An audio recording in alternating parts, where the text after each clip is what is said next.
Assalamualaikum warahmatullahi wabarakatuh.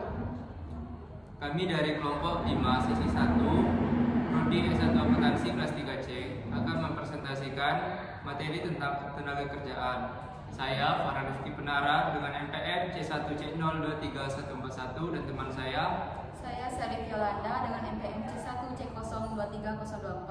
Saya Rafa Najwa, NPM C1C023104. Selamat menyaksikan. Ketenaga kerjaan. Yang pertama ada perlindungan pekerja dewasa ini. Dalam era globalisasi, Indonesia menghadapi berbagai tantangan di bidang ketenaga kerjaan, yang meliputi pertama ada pengangguran. Dari total angkatan kerja pada tahun 2006, sebanyak 105,8 juta, sebanyak 40,8 juta orang itu menganggur. Tingginya pengangguran menjadi ancaman sosial dan ekonomi. Yang kedua, produktivitas dalam kualitas SDM. Kualitas tenaga kerja Indonesia masih rendah, sehingga sulit bersaing secara global. Yang ketiga, kepastian dan penegak hukum. Lemahnya penegakan hukum menyebabkan hubungan industrial sering mengalami perselisihan. Pemerintah bertanggung jawab mengayomi dan menciptakan hubungan kerja yang harmonis melalui regulasi ketenaga kerjaan. Namun, konflik seperti pemogokan, PHK, dan perselisihan antar serikat pekerja seringkali tak terhindarkan. Untuk menyelesaikan perselisihan tersebut, pemerintah memberlakukan Undang-Undang Nomor 2 Tahun 2004 tentang penyelesaian perselisihan hubungan industrial Undang-Undang PPHI, di mana menggantikan Undang-Undang Nomor 22 Tahun 1957.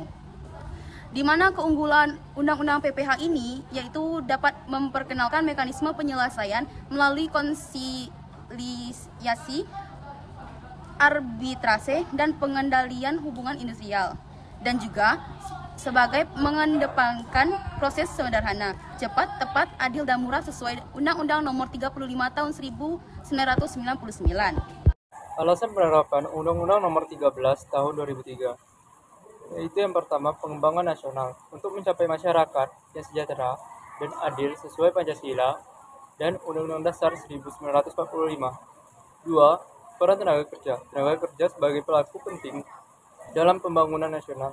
Yang ketiga, pembangunan ketenaga kerjaan, meningkatkan kualitas dan perlindungan tenaga kerja. Yang keempat, perlindungan tenaga kerja, menjamin hak-hak dasar pekerja dan kesamaan perlakuan. Yang kelima, kebutuhan hukum. Beberapa undang-undang ketenaga kerjaan perlu diperbarui atau dicabut. Dan yang selanjutnya itu adalah pokok pengaturan. Yang pertama, ketentuan umum.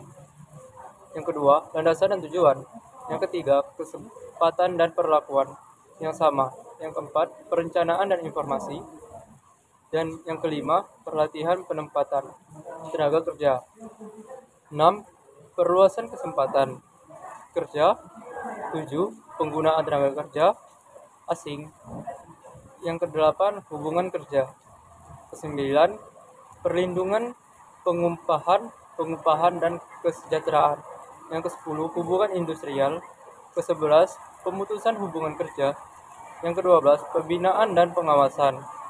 Ke-13, ketentuan pidana dan sanksi administratif. 14, ketentuan peralihan dan penutupan. Sistem peradilan. Hubungan industrial atau PHI yaitu memiliki sejarah, dibentuk sebagai amanat dari Undang-Undang Nomor 13 Tahun 2003 untuk menggantikan undang-undang yang lebih lama yang tidak sesuai dengan perkembangan zaman. Undang-Undang PPHI disahkan pada tanggal 16 Desember 2003 dan berlaku pada 14 Januari 2006. Ada beberapa jenis perselisihan. Yang pertama itu adalah perselisihan hak terkait dengan pemenuhan hak. Yang kedua, perselisihan kepentingan, yaitu ketidaksamaan pendapat dalam syarat kerja. Yang ketiga, pemutusan hubungan kerja, ketidaksamaan pendapat tentang pengakhiran hubungan kerja. Dan yang keempat yaitu perselisihan antar serikat pekerja dalam satu perusahaan. Selanjutnya, ada penyelesaian di Mahkamah Agung dan Pengadilan Hubungan Industrial putusan dari Pengadilan Hubungan Industrial. terkait perselisihan hak dan pemutusan hubungan kerja yang bersifat final jika tidak diajukan kasasi ke Mahkamah Agung dalam 14 hari kerja sejak putusan dibacakan bagi pihak yang hadir atau sejak pemberitahuan diterima bagi pihak yang tidak hadir. Dalam proses persidangan, berlaku hukum acara perdata, sehingga alat bukti harus sesuai dengan prosedur perdata. Putusan sela. Putusan sela adalah putusan yang tidak membahas pokok perkara utama, melainkan menyelesaikan perselisihan tambahan yang perlu diutus terlebih dahulu. Sanksi. UU PPHI mengatur sanksi administratif bagi mediator, konsiliator, dan lainnya yang melanggar tugasnya, serta sanksi pidana bagi pelanggar ketentuan UU dengan hukuman penjara 1-6 bulan dan atau denda 10-50 juta. Organisasi pekerja atau buruh dalam UU nomor 21 tahun 2000 menjamin hak pekerja untuk membentuk serikat sebagai perlindungan kesejahteraan. Sanksi administratif dan pidana berlaku bagi pelanggar hak organisasi, termasuk pidana penjara 1-5 tahun dan denda 100-500 juta untuk pengusaha yang menghalangi pembentukan serikat. Strategi pengembangan organisasi buruh mencakup transparansi pengusaha, demokratisasi serikat, dan penguatan budaya perusahaan. Itulah presentasi dari kami. Terima kasih telah menyaksikan. Bye-bye.